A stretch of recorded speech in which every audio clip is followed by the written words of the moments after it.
ప్రతి సంవత్సరము మనము ఈ జేతవనంలో కలుసుకుంటూ ఉన్నాం 3 రోజుల పాటు.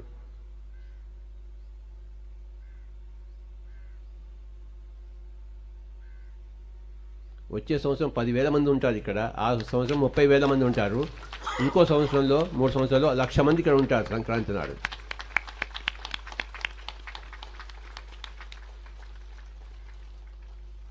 సంక్రాంతి సంబరాలు అంటాము. అంటే ఏంటి?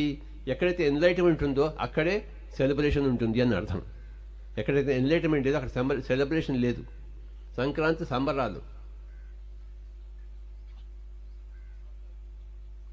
ఎక్కడైతే ఆత్మ వెలుగుతుంటుందో అక్కడ సెలబ్రేషన్ ఉంటుంది, సంబరం ఉంటుంది.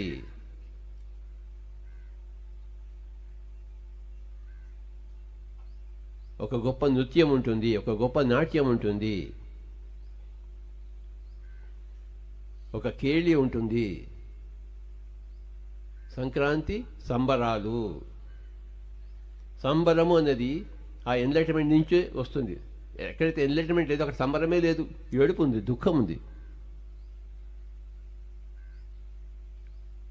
ఎక్కడైతే ఆత్మకు వెలుగుతుంటుందో అక్కడ సంబరం ఉంటుంది.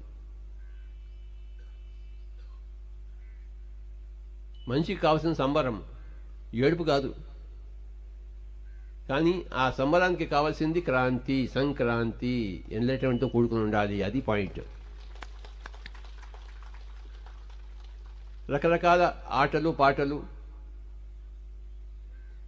తమాషాలు, చిత్రాలు, విచిత్రాలు, అదే సంక్రాంతి సంబరాలు.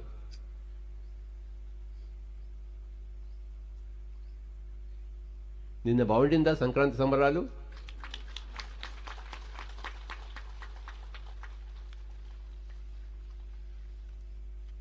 ఎక్కడెక్కడి నుంచో వచ్చే ఆటలు, పాటలు, వేషాలు, విచిత్రాలు, అదే సంబరం అంటే.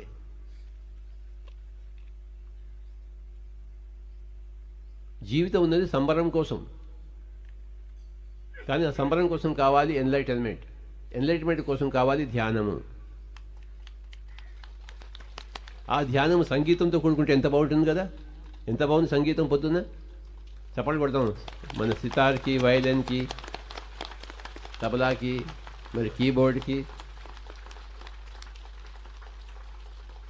అప్పుడప్పుడు ఫ్లూట్కి,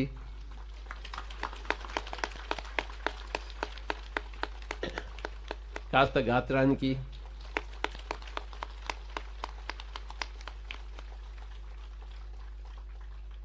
సంగీతం అంటేనే సంబరం. సంగీతం అనేది మహాసంబరం. మరొకసారి ఈ సంక్రాంతి సందర్భంగా అందరికీ శుభాకాంక్షలు.